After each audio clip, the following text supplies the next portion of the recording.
Hey everyone, welcome to I Totally Love It. My name is Susan, and today we are working on Marguerite Miller's Collage Weekly Challenge, week 34. Sorry for the squeaky chair. The prompts this week are a place, and so for that prompt, I have pulled out, I got a piece of a map and then a map from a magazine. Something that makes a sound and a pattern. Of course, I just immediately thought of watches and clocks. So I still have that ginormous watch that I'm not sure if I can get it on there unless I maybe cut that part of the band off. That might be an option. But I do have the smaller watch here. A portion of a blank form. This was in my scraps, so I'm not sure. Something with drivers. This column for use of part-time drivers only. Then someone else's handwriting. I have this letter. I'm pretty sure it's a photocopy. Would be my guess. Maybe, maybe not. I translated it. Did you know? In case you didn't know, here's a little computer technology tip. Take your phone, go to Google, hit the Google Lens button. It's in the search bar, and then tap like here to take a picture. It does take a picture, and then you hit translate, and it'll translate the text for you. Now this is someone's handwriting, so some of it, um, was a little questionable as far as like some letters and just popped up random letters, but basically this was someone in German talking about how they um, tried teaching and they didn't like, I guess, the rigor of the job. Like it wasn't enough rigor for the teachers back in the early days. I can assure you the rigor is increased greatly in today's world. And then so they switched and became a civil, I guess, like a civil public servant or a civil engineer or something like that. Anyways, they're getting ready to retire. That's the gist of that letter. All right, the next prompt was something inspired by a fairy tale. So I'm assuming it makes me think of a fairy tale. And I have this image from a magazine, which reminds me of Snow White. And while it is not an apple, I believe that's a pomegranate, it reminds me of the poison apple in Snow White. All right, and then the bonus prompt this week is random marks with paint or a pen. And I might just go with a pen today. So I'm not going to use this whole letter. I'm going to probably cut off just a little piece down here and figure out how to collage this. And then some of these things may end up over here because I like to do a little side collage for my prompt and go from there. I do have, so I've tried to use some colorful things, but I did first pull these out. These watch, like from a watch catalog.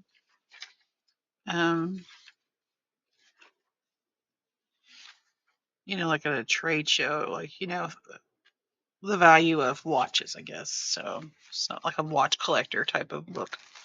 Anyways, all right, let's get started. So sit back, relax, enjoy some tunes, and let's get cracking.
right. Well, that was fun. And my pens weren't working very well up here. So I don't know if it's just been a while since I've used them. The yellow was working well, but you couldn't see it. So I just went back and kind of right next door, I did use that black pen, which to me it's more of a marker, but we won't get into semantics today. And I just made a lot of like faux stitching type marks because that seemed easiest. I love the little swirly thing at the top. Now on this one I used a flare pen. I did go back after I stopped recording and made it look like I stitched that little piece in there. So I enjoyed making this one. I'm glad I had all the pieces readily available. I didn't have to go hunt and cut anything. So um, anytime you have free time or you're watching some TV or some YouTube, get your magazine. I get a little Ziploc bag, and because that's easiest for the space that I'm working in, and my scissors, and I just when I get a new magazine, I just cut out images that I find interesting. Great, guys. I appreciate you and your time. Don't forget to like, comment, and subscribe. And I'll see you in the next one. Until then, bye bye.